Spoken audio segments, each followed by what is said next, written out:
Oh, that was too hard.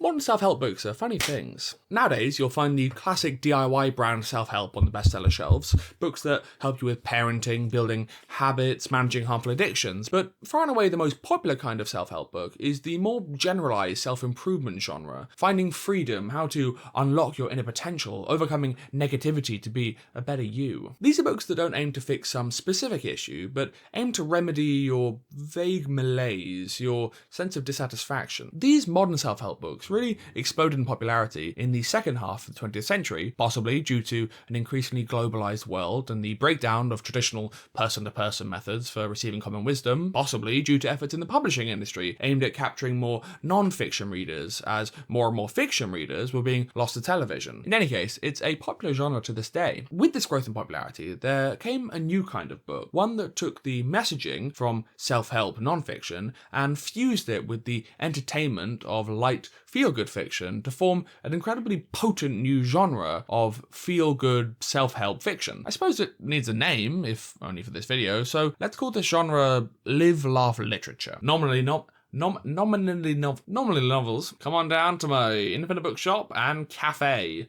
Nominally novels, this genre uses the mechanisms and pretense of fiction to convey some thinly veiled self-help moral intended to make the reader feel good. Maybe there's some truism under the surface, everything is where it's meant to be, or some non-specific, inspiring advice. Follow your dreams and the universe will provide. Either way, the point of this genre is to close the book feeling like you've gained a positive new perspective on the world, though not a revelation that pushes you to action, more an affirmation that you're already doing great. Another way to think about Live, Laugh, Lit is as the modern extension of classic fables, the tortoise and the hare and the fox and the crow, simple stories that are used to illustrate a message. Both use the mechanisms of fiction to lecture the reader, but can't really be judged as fiction. The difference is, live-off literature is aimed at adults, so are novel length, with a message tailored towards the anxieties of grown people. Less stories about why lying is bad, more stories about finding your life's true passion. Live-off literature is characterized by colourful prose, two-dimensional characters that exist as vehicles for different philosophies, and a comforting,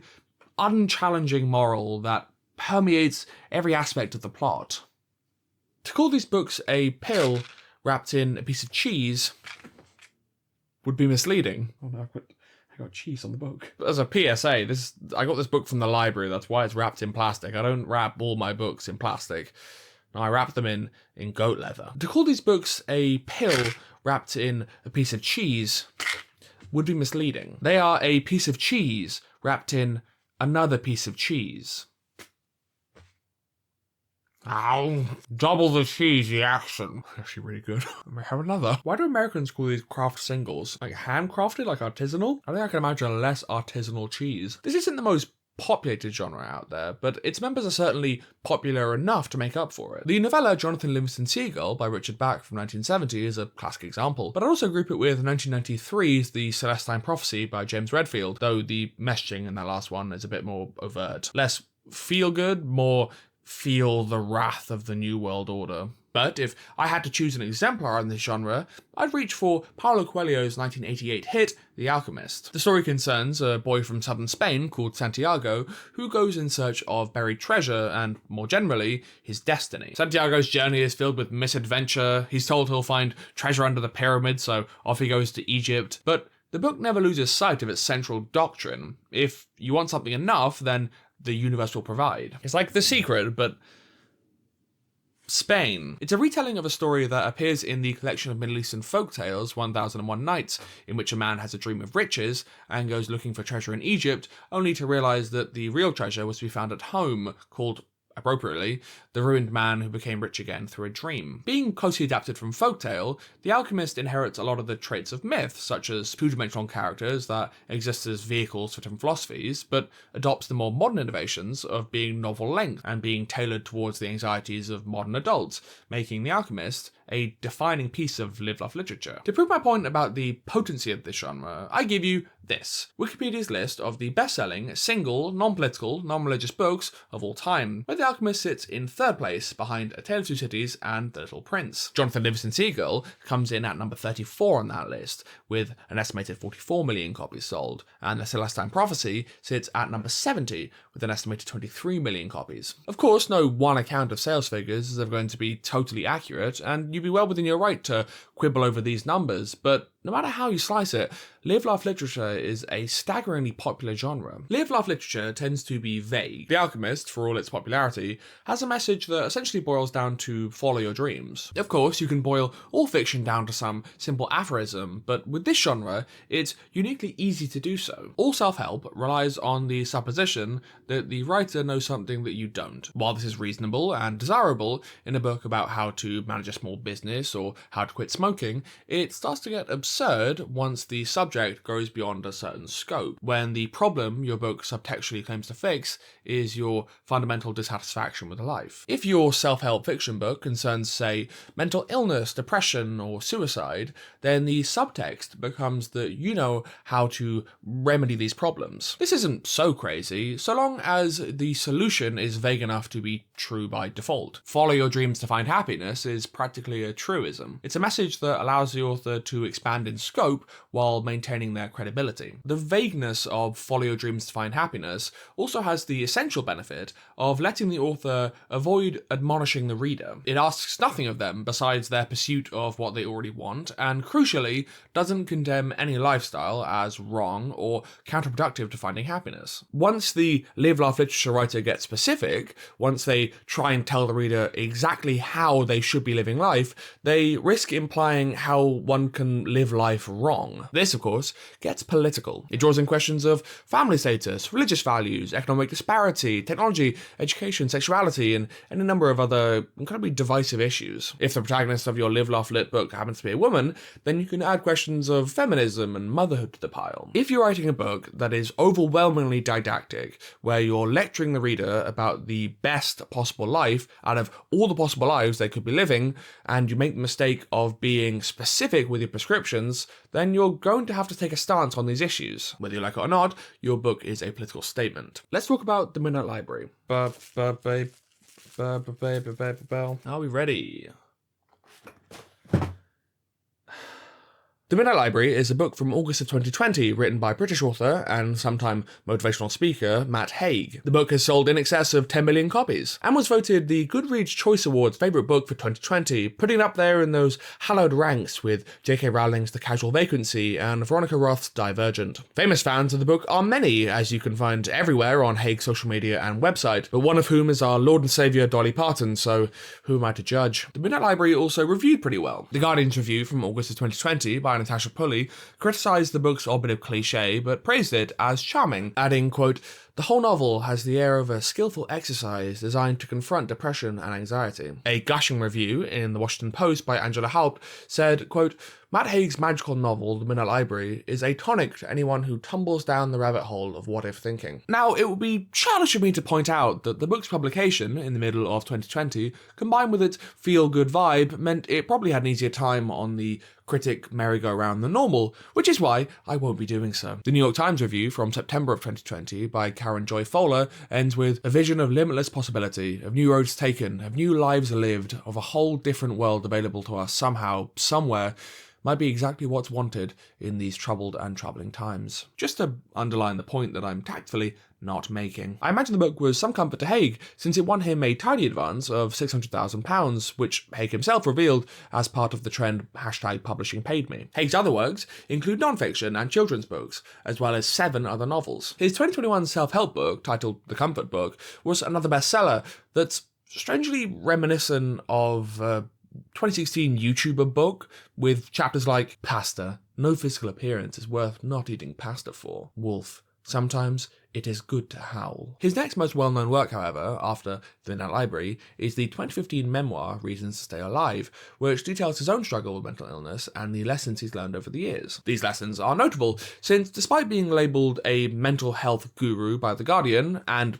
possibly more sarcastically, a secular priest of mental health by the Spectator, Haig's advice for people suffering through mental illness doesn't seem to go much beyond positive aphorisms. He doesn't advocate for talking therapies and is skeptical of mental health medications. In Reasons to Stay Alive, Haig describes his own experience with diazepam, aka Valium, and details his anxiety surrounding medications of any kind. It's an honest and perfectly legitimate account of his own experience. Medication isn't a good fit for everyone. And then, in a section at the end of the book titled Further Reading, and incidentally, it's easy to see how he earned the title of mental health guru when his memoir ends with a list of further reading, his first recommendation is Bad Pharma, How Medicine is Broken and How We Can Fix It by Ben Goldacre, with the note, quote, an eye-opening look at the pharmaceutical industry and the vested interests at play. Coming at the end of a book primarily about mental health, I doubt he was narrowing his eyes at Ozempic. This in itself isn't particularly damning. I'm open to considering the harmful incentives at play in the psychiatric pharmaceuticals industry, but it's important context we'll need as we see how antidepressant medication and talking therapy is treated in Haig's fiction. As an aside, if the name Matt Haig sounds familiar, but none of his books ring any bells, it might be because he's somewhat infamous on social media. He's an incredibly prolific poster on TwitX and Instagram, with a reputation for being, for want of a better word, insufferable. To understand why I'm calling The Midnight Library a piece of live-laugh literature, to understand why I'm calling it clumsy self-help with unfortunate political implications, we, of course, need to start with... Our story follows Nora Seed, a 35-year-old woman from Bedford, England. The book starts with a short prologue of Nora in her secondary school library talking to the librarian, Mrs. Elm, who says Nora can be anything she wants to be, how she has her whole life in front of her.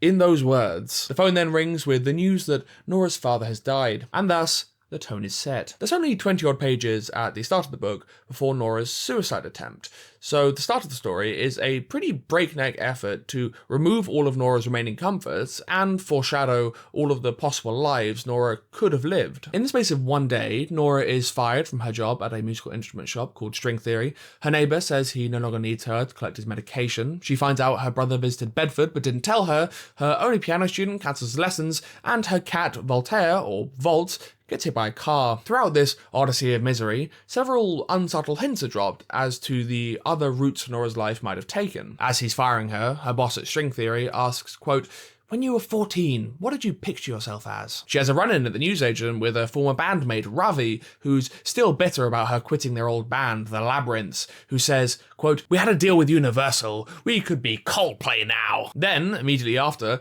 the clerk in the same newsagent recognises her from their school days and remarks how Nora was a genius and an amazing swimmer. She says, quote, you are going to end up at the Olympics. The clerk then asks Nora what she's got going on, if she has a man in her life, whether or not she has kids. Nora shakes her head, and I'll just read you the following passage in full. Well, don't hang about. Tick-tock, tick-tock. I'm 35. She wished Izzy was here. Izzy never put up with any of this kind of shit. And I'm not sure I want. Me and Jake were like rabbits, but we got there. Two little terrors. But worth it, you know? I just feel complete. Dan had wanted kids. Nora didn't know. She'd been petrified of motherhood. The fear of a deeper depression. I want you to just make a little note of that interaction someplace. We'll need it for later. So, the stage is set like a pillow to the face, and Nora decides to take her own life. What follows is what I can only describe as the most adorable suicide ever written. The chapter ends with, quote, it was, she decided, a very good time to die. Then, after a short suicide note, Nora wakes up in a space between life and death, a library with an infinite number of shelves presided over by that same school librarian, Mrs. Elm. Quote, so I am dead? Nora asked. Mrs. Elm shook her head. No, listen carefully. Between life and death. She gestured vaguely along the aisle towards the distance. Death is outside. Well, I should go there because I want to die.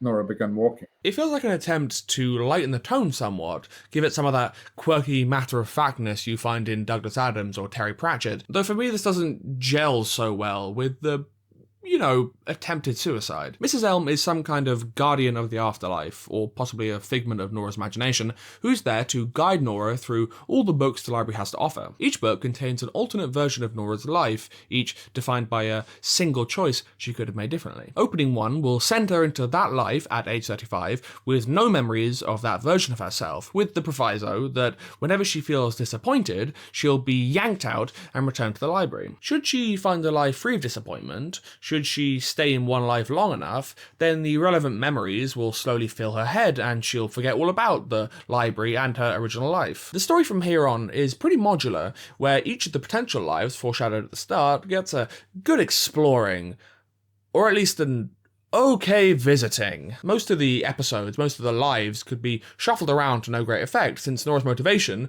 doesn't change throughout the novel. She only ever wants to find the perfect life. So, without further ado, I want it with extra ado. Life 1. What if Nora hadn't broken off the engagement with her ex Dan, and they'd pursued their dream of moving to the country to open a pub? Nora finds herself standing on a country lane outside a quintessential English pub. The sign reads The Three Horseshoes. She goes inside. She has none of the memories of this life, so she can only give vague, non-committal answers to the barman closing up the place and to her husband, Dan. We didn't meet Dan in Nora's original life, but the narration quickly establishes that her idea of Dan is perhaps overly romantic. She now remembers how he used to drink too much and how they'd never really had a lot of interests in common. As he finishes closing up the pub, she notices how this Dan has an edge of cruelty to him. He laughs at her, belittles her, and it becomes clear that he cheated on her in this timeline. On the bright side, this version of her also has a cat named Voltaire. But this one's alive! Nora goes and locks herself in the bathroom and fades out back to the Midnight Library. This first episode works pretty well. Dan isn't a complex villain. It's laid on pretty thick that he's contemptuous and adulterous, and the narration doesn't think too highly of his drinking, but he is a villain, and it's enough to make this episode work. Nora regretted not taking this seemingly idyllic life, and the rolling fields and picturesque, cozy pub juxtaposed nicely with her husband's cruelty. At this point in the story, I was intrigued. I wanted to see how this theme would be developed, and crucially, how this would make Nora feel about her original life. Life 2 is brief, but worth mentioning. Nora asks to go to the life where her original cat, Voltaire, didn't get hit by a car. What if she had simply never let him out of the house that fateful day? Spoiler alert, he dies anyway. Nora wakes up in her house and hunts around for the little philosophizing scamp, only to find his body under her bed. She then returns to the library, where Mrs. Elm really picks up the slack. She explains that Voltaire was not hit by a car but died of a heart problem, that he would be dead no matter what Nora did, how this means that she's not actually a bad cat owner, even though she thought she was, that she had to experience this life for herself to learn the fact, and to set up the next life, that not all lives begin at midnight, since in some lives she'll be in different time zones. Thus expositioned, Nora moves on. Life 3 concerns Nora's estranged friend Izzy, whom she'd planned to move to Australia with before bailing at the last moment. What if she'd followed through on that move with Izzy? Nora finds herself swimming in a swimming pool. It's a bright sunny day in Bronte Bay, Sydney, Australia. People seem to recognise her, and after a bit of splashing about, she finds her locker using a number on her wristband. There's no sign of Izzy, and while getting changed, Nora notices on her arms, quote, scar lines. She wondered momentarily if they had been self-inflicted. By reading through her old text messages, she finds her address. The apartment she arrives at is small and dirty. Her flatmate is a woman named Jojo, who you can tell right away is bad news. She has a vape pen with a weed sticker on it. She's staring at a screen playing video games during the day where she's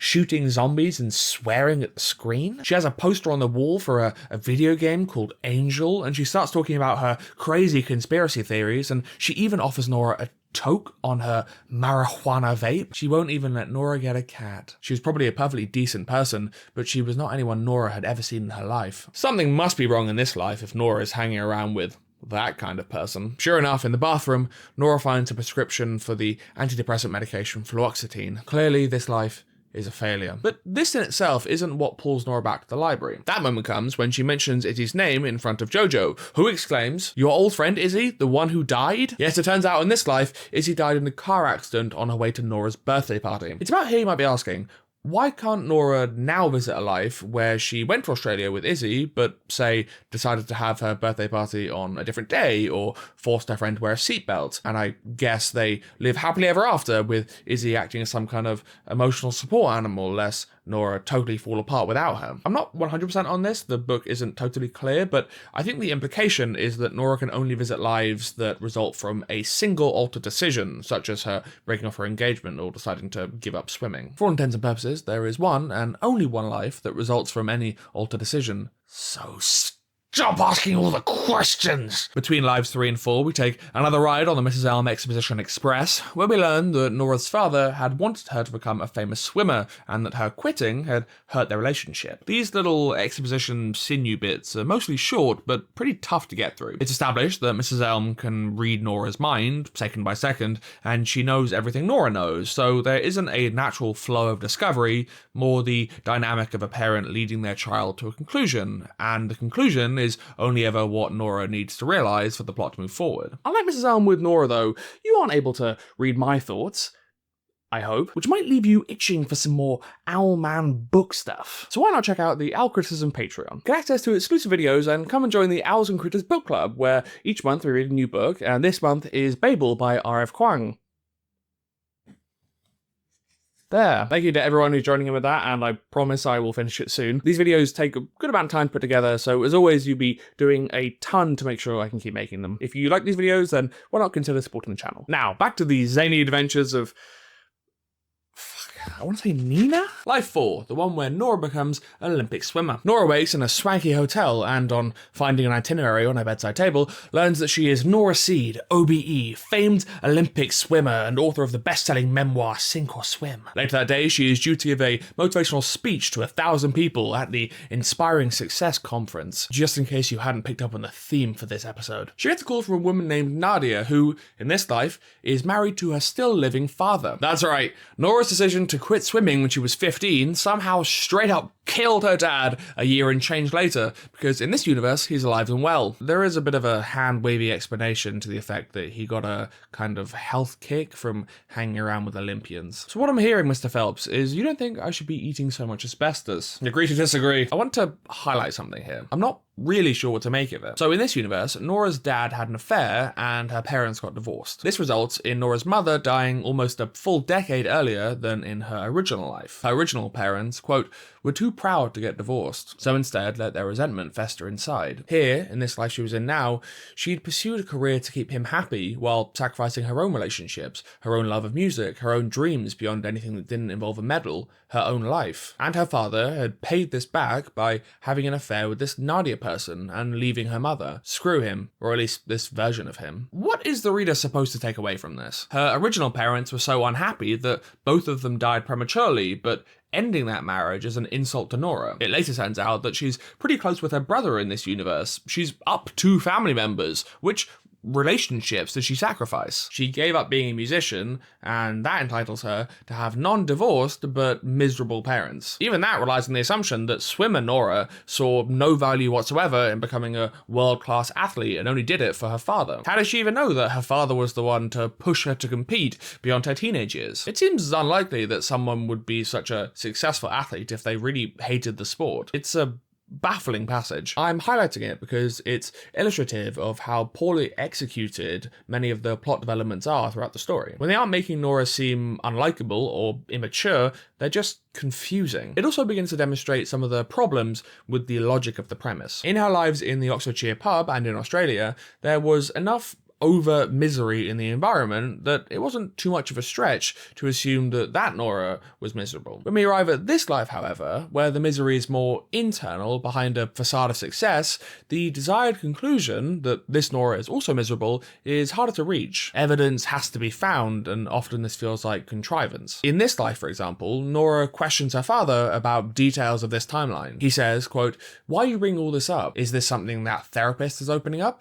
Because you know my feelings on that. I have a therapist." Sorry, Dad. This version of Nora has a therapist. Later, her brother says, "Are you okay today, sis? Are the new tablets working?" She checked in her bag and started to rummage, saw a small box of antidepressants in her bag. Her heart sank. It's implied that this version of Nora tried to take her own life, and as she goes up on stage to give that inspiring talk to 1,000 people, she notices self-inflicted scars on her arms. Do we conclude that maybe Nora's issues are more deep-seated than she wants to admit? Do we assume that successful Olympian Nora was empowered to start treatment?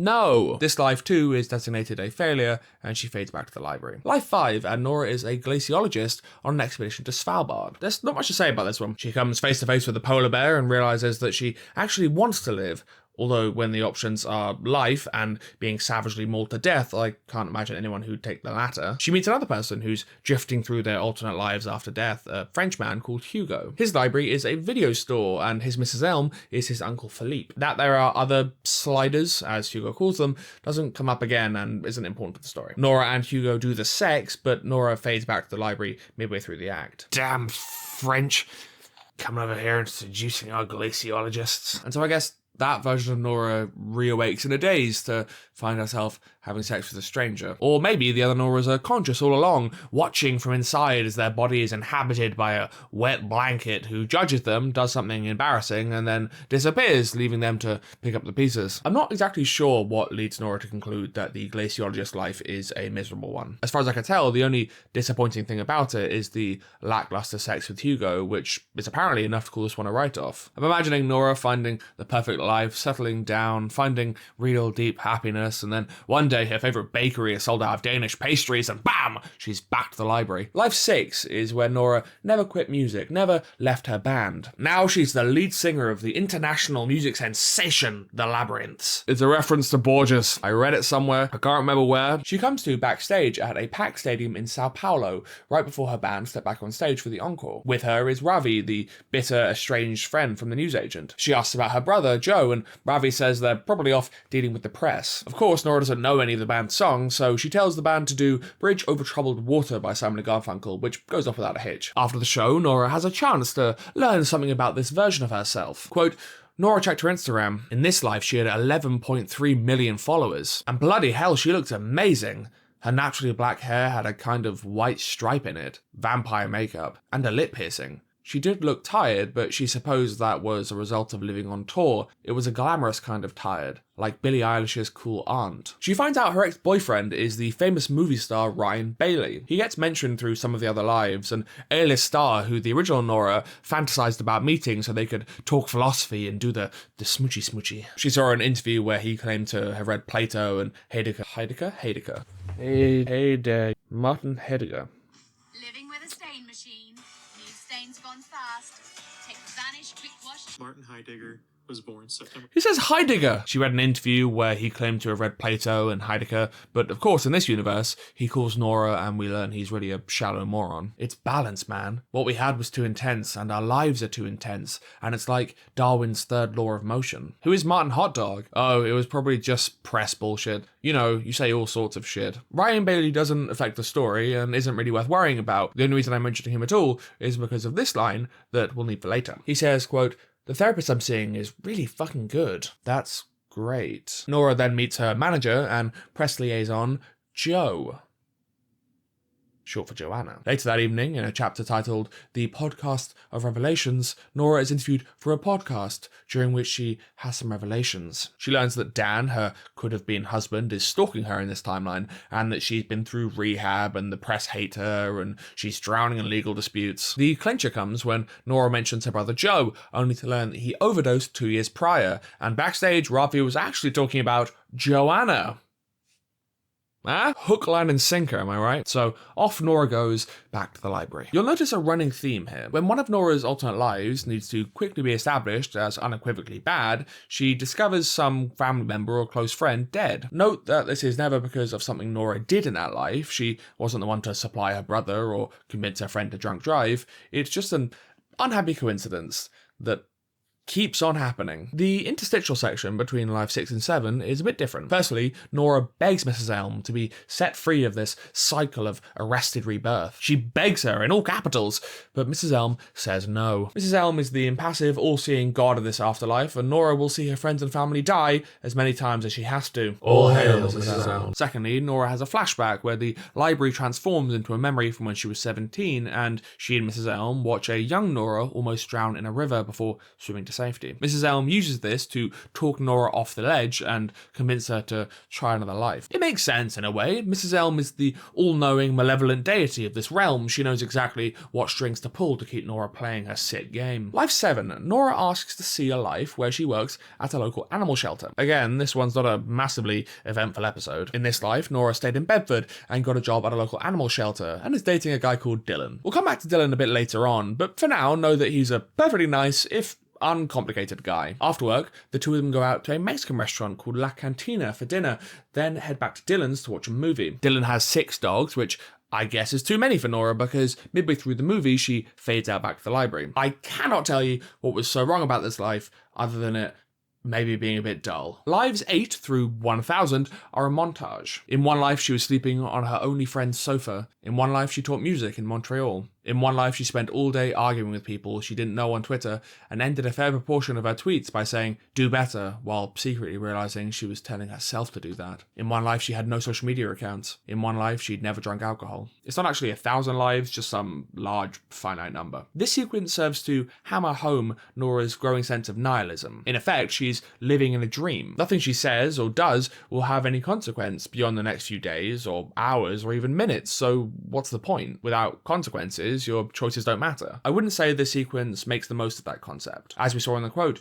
each of the lives are just referenced with some superficial detail. Something like the Groundhog Day montage would have been nice, where Nora gets to cut loose and live without consequences. Jump into the life of football coach Nora and go streaking across the pitch. Go back to your job at string theory and smash up a pricey Gibson. Possess contortionist Nora for some truly transcendental sex. Anything. But Nora is determined to be a grump, even in the face of infinite freedom without consequence. Then there's the fact that not all of the lives mentioned in this montage make sense. I'm not sure how Nora could realise she was secretly telling herself to do that if she had no memories of her past self. Another mentions her being fluent in both Catalan and Spanish, which again doesn't gel with the whole tabula rasa thing. Then there's this one. In one life she was a concert pianist, currently on tour in Scandinavia, playing night after night to besotted crowds and fading into the Midnight Library during one disastrous rendition of Chopin's Piano Concerto No. 2 at the Finlandia Hall in Helsinki, which again underlines one of the flaws in the central logic of the book. If this version of Nora has dedicated her life to classical music and finds no end of happiness playing for these crowds, then how could original Nora ever hope to access that happiness without those decades of experience? I know it sounds like I'm nitpicking here, and partially I am, but it's these inconsistencies that detract from both the story's immersion and from any potential message. How can I buy into the moral of a fable if the logic of the story is inconsistent? The final life is where Nora gets tired of going through meaningless lives and asks Mrs. Elm what would have happened if she'd gone on a coffee date with a man called Ash. Ash appeared earlier in the story as Nora's acquaintance who knocked on her door to tell her that her cat was lying dead in the street and then helped her bury the body. He barely features for the next 200 pages, but now Nora thinks of him as someone who showed her kindness in her original life. What might have happened if she'd accepted his proposition for a coffee date all those years ago? In this life, Nora and Ash are happily married. She's an academic on sabbatical to write a book about Thoreau. He's a rich, kind, and hunky surgeon. They live in a posh suburb of Cambridge. They have a dog called Senor Waggy. I kid, of course. The dog is called Plato. They have a daughter, the 4-ish-year-old Molly, and right away Nora is smitten. Nora's smile was still there, but she felt tears behind her eyes. This seemed a good life. A family of her own, a daughter to go on camping holidays with. Was Nora, into camping holidays? Was that something she did before this? You'll remember, in her original life, Nora wasn't sure if she wanted children. That had been Dan's dream, the same Dan who turned out to be a bully and a drunk. But the problem wasn't with Dan, it was with Nora, because now that she finally sees a daughter of her very own, tears come to her eyes. Her fears, her hesitancy, unfounded. She's just happier as a mother. I feel the need to underline this quickly. It's not that she had a child and grew up with it, witness it as a baby and then learn to love it. She just sees a kid that she assumes to be hers and all of her fears are gone. For context, that'd be about tears coming to her eyes. She's just woken up in that life and got out into the hallway and seen this kid. She didn't give birth to it and watch it grow up. It's just a child in her vicinity. The next day, Nora goes looking for more evidence that this is indeed the good life. Evidence besides mildly attractive husbands and random roaming children. How exactly she assures herself that it is telling. She found the medicine drawer in the kitchen and rummaged through the plasters and ibuprofen and Calpol and multivitamins and runner's knee bandages, but couldn't find any signs of any antidepressants. Maybe this was it. Maybe this was, finally, the life she was going to stay put in. Speaking as someone on antidepressants who's been on them for a good long while, I resent the implication that having a sertraline prescription means your life sucks, but more on that later. Also, maybe just a me thing, but who the hell keeps their antidepressants in a drawer in the kitchen? Things keep getting better and better in this life when it turns out Nora and her brother Joe are on good terms. He's living with a nice boyfriend in a nice place in Hammersmith, and they see each other regularly. I didn't realize how cool Hammersmith is as a name for a place. Like, if I read that in a fantasy book, I'd be like, yeah, Hammersmith, but damn.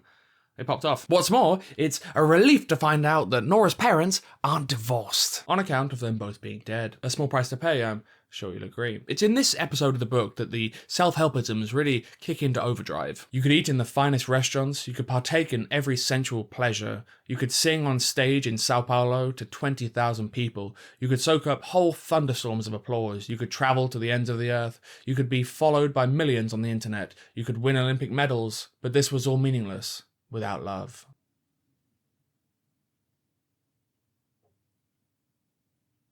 As Nora's stay in this life stretches into weeks, she starts to get premonitions, memories from the mind of the Nora that she's possessing. So I guess these Noras then get like parasitized. She remembers the odd name or address, but something isn't right. Nora feels a vague dis-ease. She decides to take a trip to Bedford for a little exposition. She visits the old folks' home, looking for the real Mrs. Elm, only to learn that she's already passed away. She then witnesses her old piano student getting arrested for shoplifting, where the policeman, very obligingly, pauses mid-arrest to tell her the boy has stolen £200 and has been found with a knife on him and is generally a ne'er-do-well around these parts. And it's here that Nora starts to feel herself slipping away from this life. She rushes back to her house in Cambridge. She says goodbye to her daughter Molly, her husband Ash, and her dog Sir Barks-a-Lot. And next thing she knows, she's back at the library. We all knew that this story had to end with Nora realizing that her original life is worth living and maybe the real perfect life was inside her all along, but how we get to that conclusion isn't exactly straightforward. Why does Nora fade back to the library that final time? Because she finds out that without her lessons, her old piano student gets caught shoplifting? Admittedly, it's unclear for Nora herself. There's a quick explanation along the lines of it not being her life, as in she didn't earn that happiness, but that's soon forgotten about. She arrives back in the library and begs the bloody goat with 1,000 young, Mrs. Elm, to let her go back to that life, but Mrs. Elm refuses. The library starts falling apart around them, and it's here that Nora has that final revelation that gets us to that feel-good conclusion, and I'll just read it in full. She might have missed those particular opportunities that led her to become an Olympic swimmer, or a traveller, or a vineyard owner, or a rock star, or a planet-saving glaciologist, or a Cambridge graduate, or a mother, or the million other things, but she was still, in some way, all those people. They were all her. She could have been all those amazing things, and that wasn't depressing, as she had once thought. Not at all. It was inspiring, because now she saw the kinds of things she could do when she put herself to work, and that, actually, the life she had been living had its own logic to it. Her brother was alive, Izzy was alive, and she had helped a young boy stay out of trouble. What sometimes feels like a trap is actually just a trick of the mind. She didn't need a vineyard or a Californian sunset to be happy. She didn't even need a large house or the perfect family. She just needed potential. After 90% of the story was a setup for a pretty depressing, potentially pro-suicide conclusion, you can really feel Matt Haig handbrake turn for the happy ending here. Her original life was actually the best life all along because of her limitless potential. This is important. Despite Nora finding a life in which she is free from depression and deeply happy, her original life is better because it is full of potential. She now knows that in her original life, she has the potential to become any of those Noras that she saw through the library. She could start a band and become an international music icon. She could retrain for the decade or more it would take to become a glaciologist. She could turn herself into a 35-year-old Olympic gold medalist swimmer. She could reforge a relationship with her dead dad. The story then wraps up with Nora waking up back in her original life and vomiting down her front. She staggers to her neighbour who calls an ambulance. Later, in hospital, Nora logs onto the old social media and drops a cool 500-word post. I'm not going to read it out loud. Here it is on screen. It's the peak of the book's self-helpiness. It doesn't hold much relevance to the preceding story, and instead reads exactly like Haig's feel-good non-fiction, like The Comfort Book. The giveaway is the mention of yoga, which isn't relevant to Nora, but which features heavily in Haig's non-fiction books, since he's an avid yoga-er. yogist. Nora's brother, Joe, comes to visit her in hospital, and they start to knit their relationship back together. In the days that follow, Nora gets her gig back teaching piano lessons. She also visits the old folks' home, where, in this universe, she finds the real Mrs. Elm alive, and the book comes to an end with the two of them playing chess. Oh, shit. If anyone has any ideas for how to make books stand upright like this, please send help. This book has quite a few issues in both its messaging and its story. I'm calling it live-laugh literature, fictionalized feel-good self-help, but spoiler alert, I don't think it holds up particularly well when judged in that light. So why not judge it as a traditional novel with perhaps a pretty heavy-handed theme? Mainly because the intended message is so overt that to simply call it a theme feels inaccurate, when it's the reasons for the story's existence, it's the prime mover behind the characters, the structure, every plot turn and revelation. Partly, however, it's because The Midnight Library actually fares worse with this traditional framing than it does when judged as a piece of live-laugh literature. Let me preface a few things. I want to draw a line between The Midnight Library and its author. This book has a lot of things to say, not all of which I agree with, but that isn't to say that these are Matt Haig's own opinions. I just can't say. It's possible that everything in this book is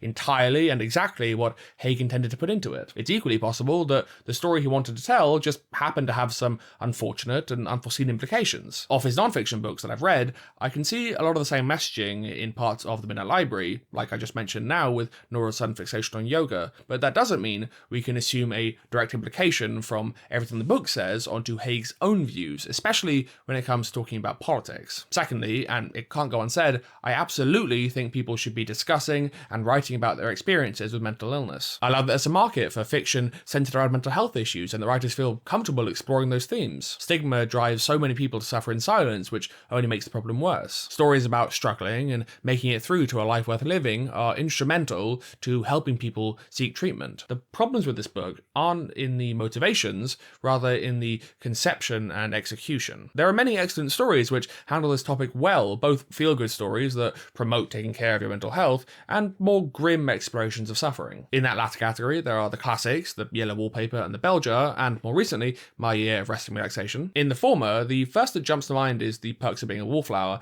but if I had to point to the closest comparison, the book that does best what The Midnight Library was trying to do, I'd go for Eleanor Oliphant is Completely Fine by Gail Honeyman. Solid prose with a protagonist who is sympathetic even while they're being self-destructive. If you're looking for an uncomfortably real depiction of mental health struggles with a positive takeaway, that's my contemporary recommendation. The Bell Jar especially is an interesting comparison, since it touches on the same idea that forms the basis of The Midnight Library, with Plath's famous analogy of the fig tree. From the tip of every branch, like a fat purple fig, a wonderful future beckoned and winked. Picking one fig, choosing one life, means sacrificing all the others, but through indecision, you wait and allow all the figs to fall and rot. This idea of branching alternate lives is also explored in Taylor Jenkins Reid's 2015 novel, Maybe in Another Life, and Kate Atkinson's 2013 Life After Life. What all these stories have in common, however, is that I can't call them self-help. They have characters that are more than their functions in the story, a story that explores those characters beyond their necessity for the moral, and a moral, if they have one at all, that is more nuanced than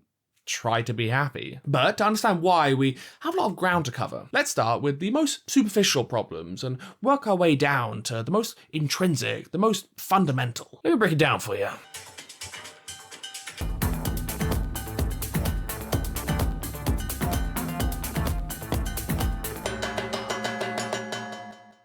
If critics criticize me now, they say, oh, I'm too sort of optimistic or something. Okay, let's get one thing out of the way. The writing isn't great. It's not that it doesn't have enough big words that it's easy reading, it's just poorly thought out. A complete lack of sensual details to bring the scenes to life, no imagination in the techniques or the dialogue, with cliché used as spackle to fill the gaps between the bullet points. Sometimes it's clunky, strangely worded lines that feel like a first draft. Other times it's exposition that's so on the nose you feel like you're reading a plot outline. Lines that hang out in the same dark alleys as you know, your father, the king. Then there's the odd bit where the narration gives up entirely, trying to elicit a feeling, and just falls into stream of consciousness babble. The view is a very close third person, the kind that's, for all intents and purposes, a first person, but with that hair of distance that allows the occasional picture of Nora from the outside. If I were a cynical man, I'd say this was chosen to sweeten some of the more direct lines. Saying Nora felt angry or Nora felt scared, as the narration does, sounds better than I felt angry or I felt scared. It makes it easier to ignore that the book likes to bunk at the Tell Hotel rather than the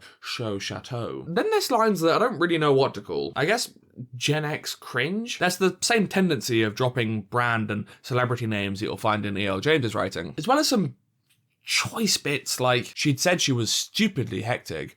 Big lol. Big lol. Some parts remind me of what Dan Olsen in his video about Doug Walker and The Wall called a makes you think shallowness. A lot of the film's imagery, almost 40 years later, has an almost juvenile makes you think shallowness to it, worn down by a generation of trite commentary on the relationship between art and commerce, in no small part directly influenced by The Wall, that cheapens The Wall simply by association. Obvious, overdone, and not particularly helpful social commentary. Nora checked her Instagram. In this life, she had 11.3 million followers. You can have everything and feel nothing. At Nora Labyrinth. 74.8 thousand retweets, 485.3 thousand likes. But at the same time, there's this timidness to the writing. Things are kind of scary, kind of threatening, quite confusing. Nora is not quite sure what you mean. She's a bit depressed. Nothing is ever felt with emphasis or done with purpose. All of these small issues come together to build a writing style that struggles to build immersion. The one thing you want from a prose style is to make you feel from page one that the writer knows what they're doing. They're asking you to take this fiction seriously, to buy into the world of the characters, to become immersed in the story, and their bold or skillful or inventive style is proof that you can trust them. If the reader has some nagging sense that this world might just evaporate partway through, then they'll always have one foot in reality, never taking any drama seriously because they don't want to be made the fool. Haig seems to have fielded criticisms like this before. It's a harsh reality that making any kind of art can open you up to all sorts of criticisms just as much as it can earn you praise. It must be said though, Haig seems especially uncomfortable handling criticism about his fiction. This is pretty neat for our purposes though, since we get a few relevant comments from the man himself as we go along. Haig has said in interviews how though he doesn't like social media, he's still an avid user, which might be actually the most relatable thing I've seen the man say. I haven't read all of his more than 100,000 posts across Twitter and Instagram, but I've had a good look and hopefully can provide some useful behind-the-scenes commentary from the horse's mouth, as it were. Is it me? I'd be doing that. Is me. So, the prose has some issues, and while it's difficult to look past these, it's still just my opinion. Maybe you found the style charming or accessible, and really the odd bit of cringe doesn't matter that much. Let's move up to some heavier problems. Problems not just with the presentation, but with the story itself. Let's talk characters. There aren't many. Since the premise demands that the majority of the book will be spent visiting alternate universes with alternate versions of named characters, there isn't much room to get the reader invested. One solution could have been to have Nora interact with the key figures she'll meet on her journey in her root life before she dies. Her brother, her father, her ex-fiancé Dan, her could-be husband Ash, her distant friend Izzy. This way, the reader could have built up some baseline for what these people are like before we go and meet the alternate versions of them. This way, it might have carried some weight when they turned out to be cruel people or turned up dead. Sadly, 'twas not to be. Nora dies an eighth way through the book, and that space is entirely used for really obvious foreshadowing, where every passing acquaintance feels the need to say, "Oh, I remember you. You were going to do great things one day. Too bad you suck now." Her friend Izzy doesn't appear in the book at all, and yet her death is clearly supposed to be impactful. The label "my best friend" is all we have to get us invested. The two characters we actually follow through the story are Mrs. Elm and Nora herself, though Mrs. Elm isn't actually a character, both in the world of the story and in execution. In practice, she's a vehicle for exposition. Her only job is to stand there like a vending machine, doling out relevant information when needed. In context too, she's not a person, but some figment of Nora's imagination. She has no opinions or motivations outside of what is needed to keep the wheels of the story turning. So the only character that actually persists throughout the novel is Nora. This could have been fine. There's mileage in the concept of following Nora through her alternate lives. All the alternate versions of her friends and family could intersect to form these beautifully three-dimensional characters, each one examined in different lenses of regret or success, and Nora realizing how much she means to each of them. Again, that's not what this book is. The first problem in execution is that Nora is wildly unlikable. Being a philosophy graduate and piano player, Nora really knows her stuff about the humanities. This means every now and then she has to bring up classical music or name drop some philosopher. Just so many philosophers. And watch out for some real deep cuts like The Road Less Travelled by Robert Frost or Beyond Good and Evil by Nietzsche, The Meditations of Marcus Aurelius, and you might have to Google this one, The Concept of Schrodinger's cat. Then there's how she treats people she sees as beneath her. Despite having abysmal self-esteem, all of her actions are imbued with this air of condescension. For example, there's the episode where she asks Mrs. Elm to experience a life spent working with animals. Her boyfriend is the nice, if uncomplicated, Dylan. Dylan is a golden retriever boyfriend. There isn't much else to say, really. He's a golden retriever boyfriend. The narration even describes him as having, quote, hair as golden as a retriever. He has half a dozen dogs and loves working at the animal shelter. I love this place, Dylan said now, looking around at the busy, garish red and yellow decor. Nora wondered quietly if there was any place Dylan didn't or wouldn't love. She wondered quietly. Me? I always wonder loud. She complains about his, quote, not entirely riveting conversation. The best she has to say about Dylan is that, quote, there was something pure about him, like a dog himself. For another example, there's Nora's flatmate in Australia, Jojo. She's a stoner, a video game player, a conspiracy theorist. She can't even remember the name of that parasite that's infected all the cats in the world that she heard about on some podcast. Nora knows it, though. In fact, she learned it when she was a teenager. Toxoplasmosis. She was here in a small, pot-scented apartment in Sydney with a conspiracy theorist as a flatmate. This distaste, this sense of superiority that Nora feels for the dozens of people she meets on her journey through her alternate lives, not only makes her deeply unpleasant to be around, but also makes the worlds she visits seem dull, grey, unworthy of affection or exploration. But the problems with Nora's character don't end with her pretentiousness or condescension. You'll notice I haven't mentioned Nora's depression, much as the book fails to mention it. This might be surprising if you've seen this book around labelled as a mental health book, but it seems discussing the real issue of mental health is the last thing the Midnight Library wants to do. You might have heard the plot summary and thought, okay, so she's got clinical depression. In all these different lives, she's depressed, so maybe she just needs to seek professional help rather than trying on new lives to find one that's just right. This is a question that seems to have haunted Matt Haig. It's mentioned twice in the book how Nora's depression is situational, not clinical, and he tweeted about it back in 2021, just over a year after the book came out. For those unfamiliar, situational and clinical depression are usually differentiated by situational depression having some obvious stressor. Someone is coping with a life event but have run out of healthy mechanisms to do so. If situational depression persists through months or years without the stressor, then it stops being situational depression. He decided that the premise wouldn't work if Nora's depression was clinical, but the premise he presents instead is deeply flawed. It means that all the lives Nora ends up in have to be unpleasant enough that she feels as depressed in those lives as she did in her original one, but without the reader drawing the conclusion that it's because of Nora, because of how she's acting, or something internal. It can't be because Nora withdrew or pushed her friends away or self-sabotaged. It can't be the effects of her low baseline mood. The life has to be bad, but exclusively coming from outside. This, perhaps, is why so many of Nora's alternate lives involve a family member or close friend inexplicably dying. Hold on, though, because I'm not totally sold that the premise wouldn't have worked if Nora's depression was clinical. Perhaps Nora goes into the library thinking she just needs to find the right combination of choices that give her the perfect life and then she can be happy, but comes to realise slowly that all these alternate lives didn't work out for the same reason, her unwillingness to seek help. Then, when she winds up in the perfect life, when she's finally found a situation that will make her happy, it could be revealed that it's only because in that life she actually sought out help, went to therapy, found a medication that worked for her, found some psychological or physical exercises that helped her work through her feelings. With this framing, her finding medication or discovering that she was in therapy would actually be a good thing. Then, at the end, when she returns to her original life, the reader might actually be able to believe that there was a chance of her finding happiness. A good version of this story exists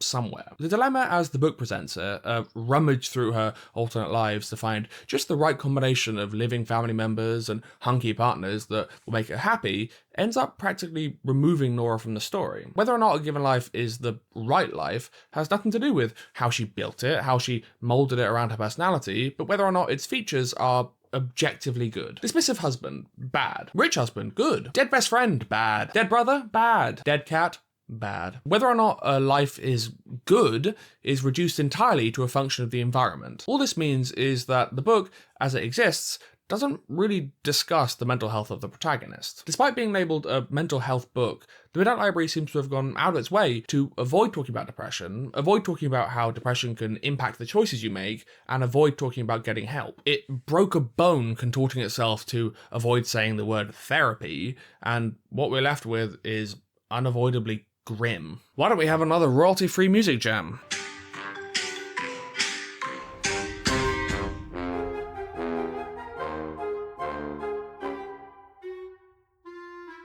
Let's revisit that first life Nora experiences, the one where she marries Dan and they open the Three Horseshoes pub in Oxfordshire. It's the most interesting of Nora's many lives, and overall the best part of the book. The implication is moving, nearly profound, that a different life isn't necessarily a better one. Everyone has regrets, these other lives they could have lived. The idea that you threw away a chance at happiness can eat away at you. It can be addictive too, wallowing in your regret. This part of the book is striking and effective because it's a counter to that idea. People romanticize the past, which causes them to romanticize the imagined realities that stem from that past. That lost opportunity might not have led to that land of happiness you imagine. But it was also, in this episode, that a nagging question formed. How could this possibly end? If Nora does end up visiting hundreds of alternate lives, but finds each of them worse than her original life, then she has to conclude that her original life was as good as it gets. But she was miserable in her original life. She was driven to suicide. How can we accept that the best of all possible timelines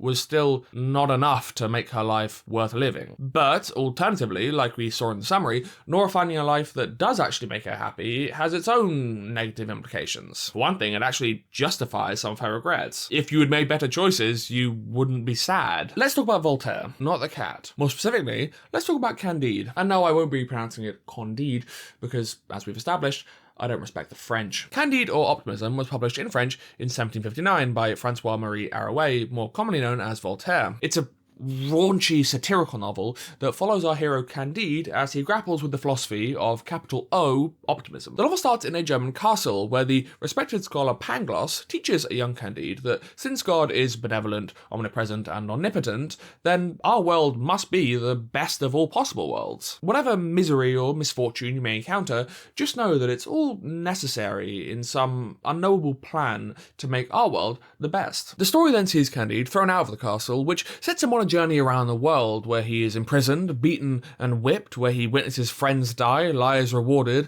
an old woman with one butt cheek cut off by soldiers, the Lisbon earthquake of 1755 that killed tens of thousands, fingers stuck up buttholes looking for diamonds, a slave who's had one leg cut off for trying to escape, and a decrepit syphilitic Pangloss who's partially hanged as a heretic. Voltaire really smacks you over the head with the message. The theory of optimism is dumb. At best, naive. At worst, moronic. Pangloss in the book is a stand-in for the polymath Gottfried Leibniz, the man who got into a real scrap with Newton and the Royal Society over who invented calculus first, who was a proponent of this idea of optimism, the best of all possible worlds idea. It's a solution to the problem of evil, a theodicy, a way to square the suffering and sin of the world with the power and benevolence of a Christian God. It might sound naive, and you'd be well within your rights to side with Voltaire on this one, but know that what Leibniz is saying here is that once we assume a divine creator, like that of the Christian God, then perhaps all the suffering we witness today is the least a system like our world can manage. The suffering becomes necessary, both to make those moments free from suffering all the happier, and to avoid some greater unforeseen tragedy. We might imagine a world where the winters are warm and the rivers flow with premium lager, but perhaps such a world would have some unintended consequence that would actually make it produce more suffering than our own. For a start, it would be a nightmare for yeast infections. Voltaire rejected this idea. How, he said,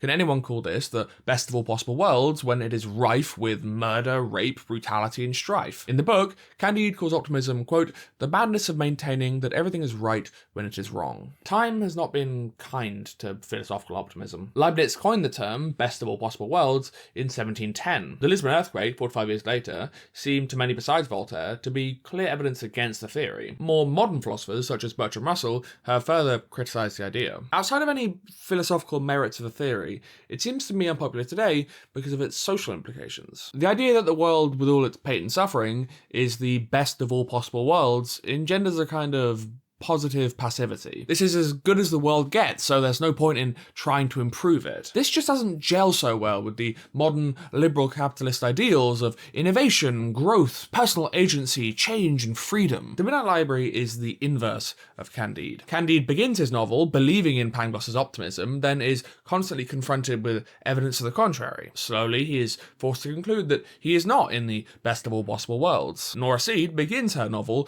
believing the world is the worst of all possible worlds, this time in a more individualistic sense. Throughout, she is presented with evidence to the contrary, and slowly she concludes that her own is actually the best of all possible worlds. Though it seems like this would make the messages of the book the inverse of the other, this isn't the case. Whether your novel accepts or rejects philosophical optimism, whether you believe the world to be the best it possibly can be, even with all its suffering, or you believe that some god allows evil in their world through powerlessness, ignorance, or indifference, no matter how you shake it out, giving a categoric judgment on the theory has the danger to throw the reader into a pit of despair. It all comes down to what the book does to counter, what philosophy it offers instead. It all comes down to the ending.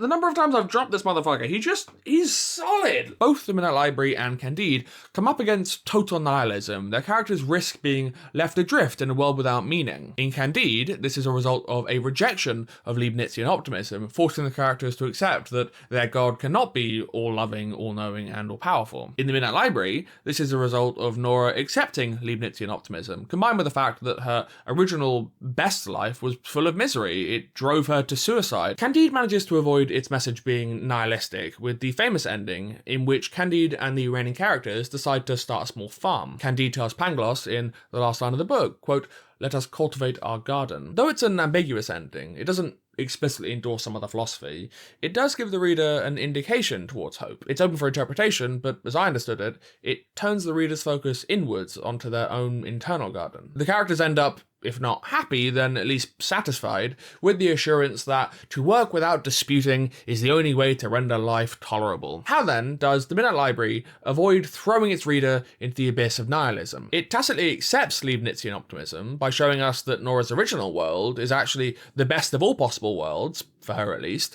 but the reasons it gives for why this is a good thing, why Nora shouldn't just take another crack at it, are flimsy. These reasons fall into two categories. Firstly, there's the implied, the stuff the story ends on. Nora starts to reconnect with her brother. She goes back to teaching piano. She starts hanging out and playing chess with the real Mrs. Elm. These are the indications we're given that Nora's life has immediately improved. The problem, of course, is that these story elements are either a return to the status quo, like her piano lessons, or a direct result of her suicide attempts, like her brother taking the time to come and visit her. Even her pseudo-spiritual connection with Mrs. Elm wouldn't exist if she hadn't tried to take her own life. Secondly, there's the explicit stuff, the stuff the narration really bonks you over the head with at the end. Nora's original life is meaningful because it's just so full of potential. She's seen just what she's capable of, so back in her life she can go on to become an academic or a rock star or a glaciologist or an Olympic swimmer or a happy mother. The uncomfortable problem here is that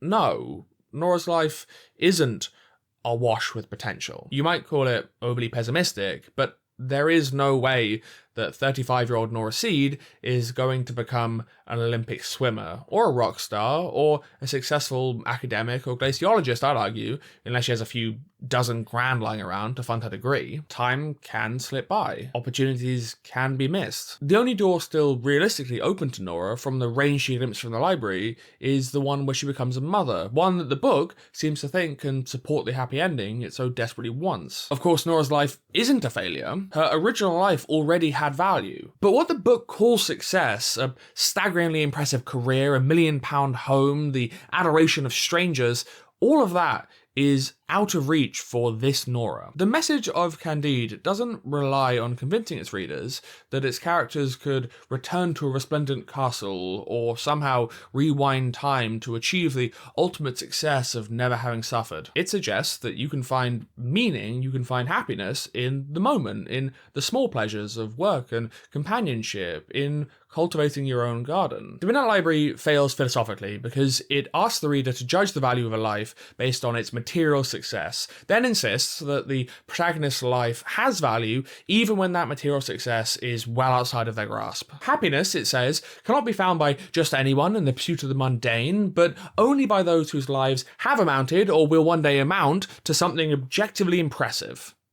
With the Midnight Library, there was kind of a lot of research in terms of the science and understanding multiverse stuff. Just because I had to know it, even if I wasn't giving all that information in the book, and I didn't want to bombard people with quantum physics, but I had to sort of get up to speed. And I'm not a natural born physicist, so I had to sort of know what I was talking about to then say it in a sort of light and simple kind of way within the book. You might not be happy with me comparing the Midnight Library with Candide. Both deal with the best of all possible worlds, but perhaps the fact that Nora gets to visit some alternate worlds makes the comparison unhelpful. Let me briefly touch on another story, one that is less relevant in theme, but more so in structure, the 2022 hit film, Everything Everywhere All at Once. If you somehow managed to go the last 2 years without watching this film, then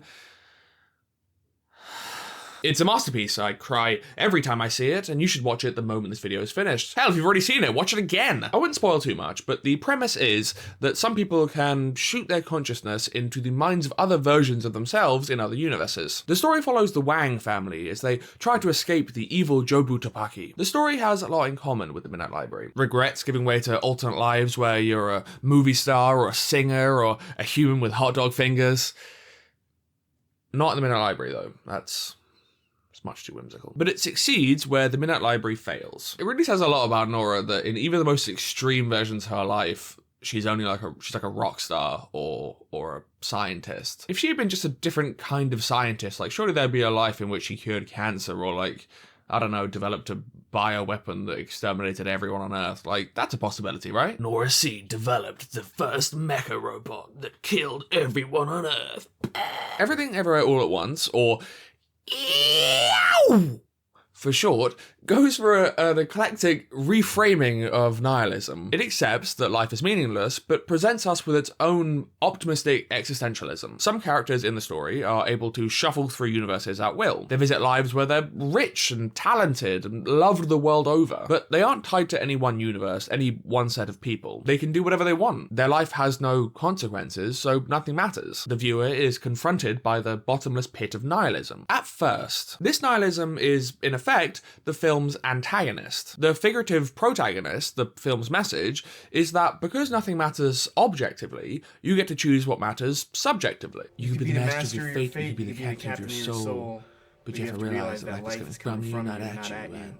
And that takes time. So tell the people you care about that you care. Michelle Yeoh's character sees thousands of her alternate lives and comes to appreciate the unglamorous preciousness of her original life. She's not a movie star, and she never will be, but that's not what she needs to make her happy. She chooses the mundane. She chooses her loved ones. She chooses laundry and taxes. This is the strong rhetoric argument that the ending of the Midnight Library solely lacks. All three stories, EOW, TML, and C, start with the problem of observable suffering in a universe of infinite possibility. All three face the looming dread of total nihilism. But unlike the others, the Midnight Library gives the reader nothing. It contrives a happy ending for the sake of marketability, as if the story it told gave the reader any reason to be hopeful. It wants to be a book with a message, to be self-help under the guise of fiction, but only succeeds in raising a monster, making the reader question the point of living before leaving them powerless to fight.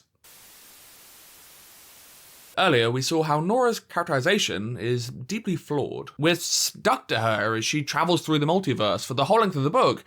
This is not a small problem, but when we talk about characterization, I don't think it's the worst problem. In fact, it's the characterization of everyone besides Nora that stops this book from being the charming, uplifting novel it wants to be. This book has a fundamental disinterest in the lives of its characters. Call it a lack of curiosity, of imagination, of empathy, Any character who is not the original Nora is not worthy of interest. They exist mechanically, to be judged, used, or discarded, whatever's necessary to keep Nora moving through the story. We saw earlier that Nora doesn't adopt the memories of the alternate Noras she inhabits. This hurts the story, but one advantage of this setup, you'd think, is that she gets to observe her other selves purely from the outside. This could have been really powerful. Just imagine for me, you fall asleep one night, and you wake up the next morning in someone else's body, a total stranger. What do you notice? Are your nails trimmed? Is your body clean? Or have you seen better days? Do people smile when they see you? Is your house full of pictures of loved ones, or are the surfaces tidy but bare? Think of all the evidence of the way that you have built your life around you. Every mark on your body, every note pinned to your wall, every book on the shelf. What picture do they paint? Nora's other lives are effectively just other characters who were born in the same place and time. She's quantum leapt into the body of a stranger. Is she disgusted by how yellow her teeth are, or can she sympathize with the vase of dead flowers on the kitchen table? The potential for empathy, for building rich characters out of the other Noras that aren't actually there, could be heightened further if there was a little bleeding between lives. Say, the moment Nora wakes up in this strange body, she starts craving a cigarette, or an unfamiliar song comes on the radio and she has the compulsion to dance.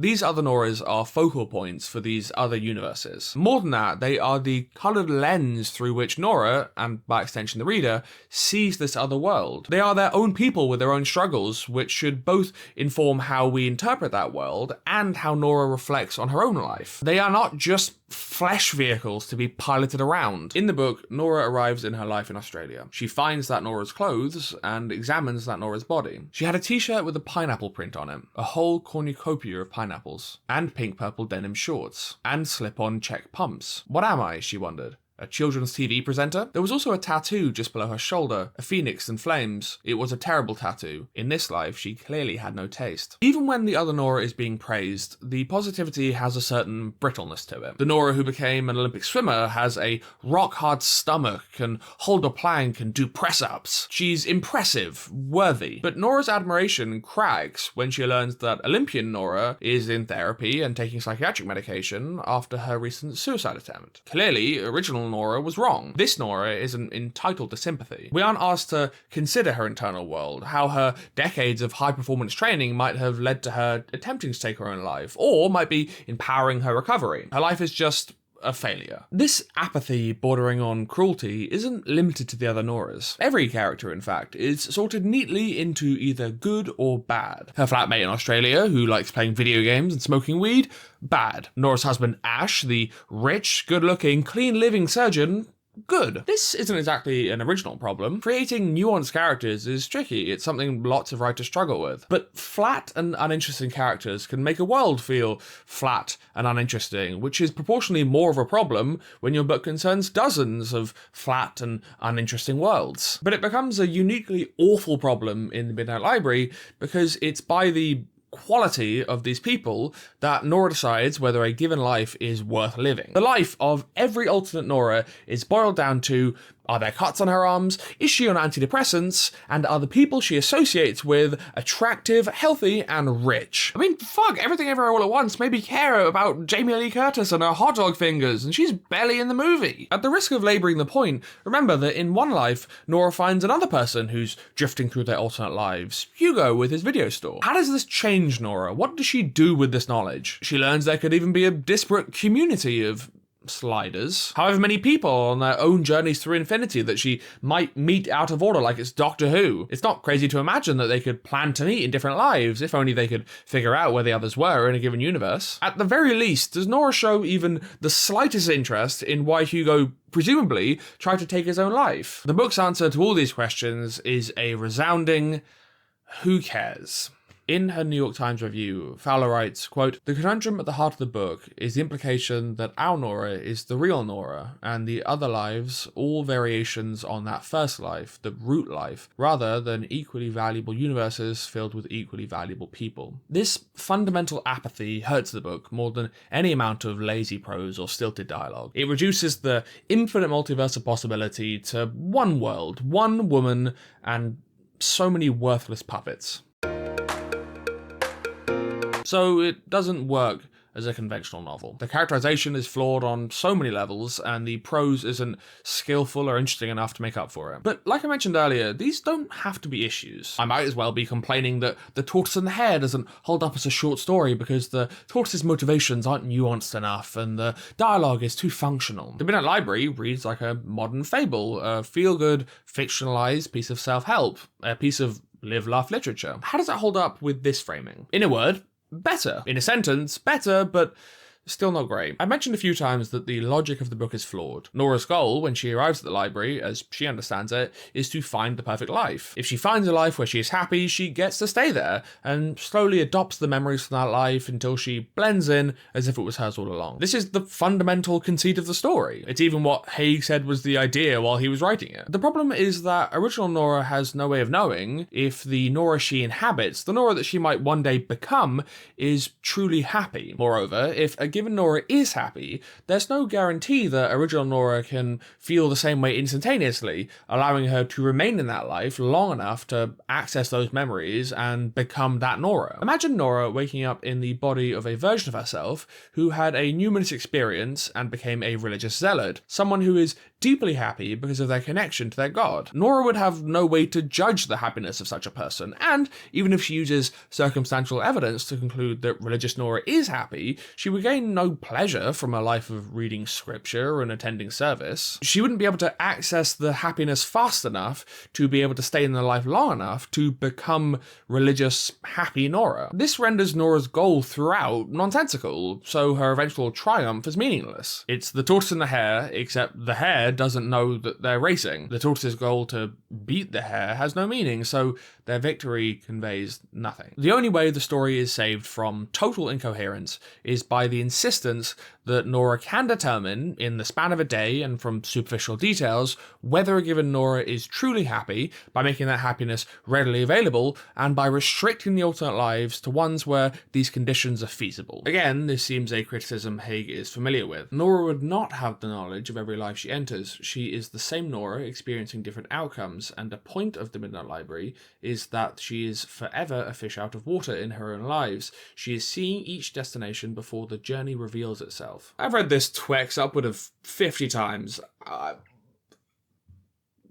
What? But let's move on from the flaws in the premise and take the story as it is. Nora can accurately determine if an alternate self is truly happy and can experience that happiness the moment she arrives in that life. What is the message of the story once we accept it on these terms? There are two answers to this question. The first is the message as the story conveys it. The second is the message as explained by the narration at the end. You can feel Haig struggle to marry the two, or rather you can feel his frustration that the story fails to convey the intended message with enough clarity and force, so the ending has to repeatedly explain that message. You'll remember from the summary that the end of the Midnight Library has 3 examples where the story just kind of takes a break so that the message can be explained. That's the section when Nora's still in the final happy life. You could eat in the finest restaurants, partake in every sensual pleasure, but it was all meaningless without love. There's the explanation for why her original life was actually the best, because it's full of potential. And there's that social media post that Nora writes in hospital. It's clear the reader is supposed to conclude that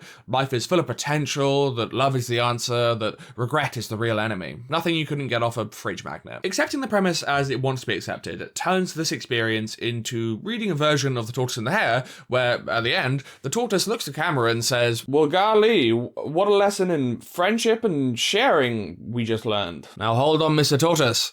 That is not the lesson we just here learned. Because if the story actually conveyed the message of love and potential and regret, then why were these explanations at the end necessary? For comparison, let's consider The Alchemist. The Alchemist isn't a subtle book, but it's not trying to be. It's a modern fable, and it manages to convey the moral of that fable in the contents of the story. Every character comments on the necessity or the folly of seeking your own personal legend, and we see how their outlook has shaped their lives. The stationery is shown to be comfortable but unfulfilled. The ups and downs of discovery and fulfillment are shown ultimately to be for the best. The Alchemist's equivalent to the Midnight Library's more than 800 words of explanation is a single line in the epilogue that reads, quote, It's true, life really is generous to those who pursue their personal legend, the boy thought. The Alchemist isn't my favourite book ever, but it succeeds in what it sets out to do. The story is metaphorical, the message is implied rather than stated, and that message is somewhat nuanced. A turbulent life can be preferable to a comfortable one if it offers fulfillment. Combine this with the interesting prose, a modern evocation of biblical verse, The Alchemist is at least a book that knows what it wants to be. Its message might just boil down to follow your dreams, but hell, at least the story communicates that in a compelling way. The Midnight Library can't make the same boast. The story fails to deliver the intended message, so the narration has to pick up the slack in the last 10%. The impression is that Haig has no interest in exploring how fiction can be used to convey meaning, no appreciation for how deep emotional truths are best conveyed through stories. I said the book holds up better with this framing than when judged as a traditional novel, and that's mostly because we get to ignore the flat characters, the shoddy prose, Nora's lack of charisma. Judged as a piece of live-laugh literature, we get to take these ending explanations at face value and close the book content to the knowledge that the story was actually about love and potential and regret. The Midnight Library as live-laugh literature is merely clumsy rather than offensive. Because if we dig deeper, if we ask ourselves what the actual story is about, it gets so much worse. Let's put those ending explanations to the side for a moment and consider the bulk of the story. Before the narration sits you down and explains outright what the message is meant to be, what does the actual content of the story tell the reader? For the premise to work, Nora has to be able to determine, within a few hours of arriving in that life, if a given version of herself is happy. The way she does this is by checking for any self-inflicted scars, looking for any psychiatric medication, discovering whether or not she's in therapy, and determining the quality of the people she associates with. We saw in the summary how the presence of medication is an instant indication that a given life is a failure, and we saw how the only other character who admits to being in therapy is the moronic, shallow movie star ex-boyfriend. Unlike Candide and Everything Everywhere All at Once, the Midnight Library refuses to let Nora consider herself successful to find happiness in a normal life with some good and some bad. She can't just work at a dog shelter with her boyfriend in a small town. She has to be objectively successful. She has to be a rock star, an Olympian, or a highly educated, upper middle class, happily married mother. Well, you might say, she doesn't find happiness in any of those lives. Nora comes back to her original life, even though it's got flaws. True, I reply, but remember, there's one thing that convinces Nora that her original life is actually worth living.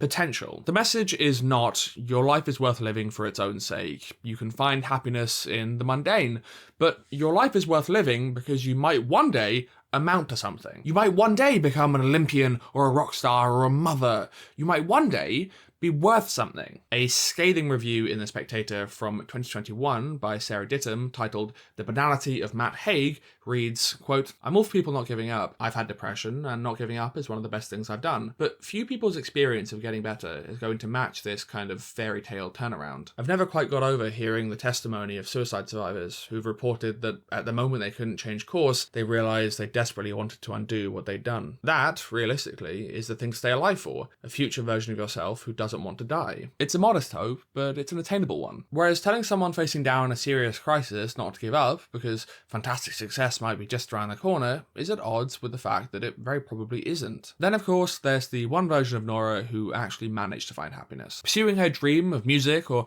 climate science, or professional swimming, or moving abroad with a friend, none of that can bring her happiness, because ultimately, the only thing that can make her happy is finding a nice man, settling down, and having a baby. Get £1 million home in the suburbs, paint it white, and spend your days raising a child. Being a single woman following her own dreams will only ever lead to misery. And remember, if you have any worries about having a child of your own, the responsibility, the pressure to connect with your baby, not to mention the physical toll or the postnatal depression, those worries will vanish once you see that perfect little face, because ultimately, this is the right way to live. Fans of the book might reject this interpretation. Again, they might say, this isn't the case, since Nora returns to her own life after all. We've already discussed how the reasons given for Nora returning to her own life are unconvincing, but just zoom out for a second. Consider the tree of all of Nora's possible lives. One trunk, countless branches. Of the thousands of lives we see during the book, of all the massive varieties of lives Nora could live, the only one where we know she finds happiness is the one where she becomes a Stepford wife. How else are we meant to interpret this? Remove those explanations from the end of the book and assume no input from the narrator and consider the events of the story by themselves. The reader is forced to conclude that the first thing Nora would do when she wakes up in her own life is go and find a man and have a baby. Why does the narration imply at the end that Nora is going to go off to become a musician or a scientist when she has proof that she's not happy in those lives? I'm calling this capital C conservative, Republican for the Americans, because it's an entirely reactionary message. This is a story which refuses to consider that someone could find happiness outside of the bounds of a conventional Western upper middle class life. If you feel bad, well, it's not because of an illness, it's because you made bad choices, and no, you can't take medication to fix them. Talking to a therapist is just another sign that you failed at life. Your friends and family died? Well, you did that. If you had settled down, gotten married, and had a baby, then maybe, just maybe, you wouldn't be feeling this way. I don't hate The Midnight Library. At least it's a book somewhat about mental health that came from the right place. Its compassion is laser focused, but there is compassion. I could live with it when I stopped trying to judge it as a traditional novel and realised what it is, a piece of live-laugh literature where the message comes above the characters or the plot or the prose. I don't even dislike Matt Haig for all his triteness, for all his dismissal of certain types of mental health care that I found effective. Haig himself almost certainly understands depression and anxiety to be real, complicated conditions, but that understanding is not communicated in this book. He wrote it in the second half of 2019 for publication in the summer of 2020, a tight publication timeline by any standard, and it doesn't point to a good deal of revisions or careful consideration. Haig isn't a bad person, but he is a bad writer. It's my view that he presented a version of mental illness that gained a massive profile because, regardless of what he thinks, it is so heavily sanitized. Some people feel bad, the book says, but this isn't an illness. It's nothing that can't be solved by going outside, doing some yoga, and being grateful for what you have. It's this profile that I hate. The supposed mental health book from the supposed mental health guru refuses to engage with counseling or medication or therapy as forces for good, refuses to accept that its protagonist's illness can't be solved by a change of perspective. You might feel bad, the book says, but one day you might be famous, so get over it. It's an experience like being beaten to death with a live, laugh, love pillow, while a crowd of onlookers nod meaningfully because they've been told this is all the treatment that you're ever going to need.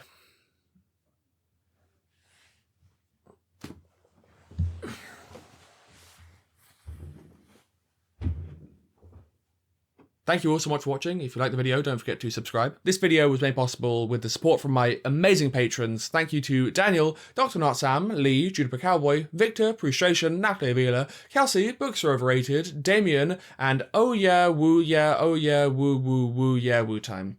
Thank you all so much, and I'll see you next time.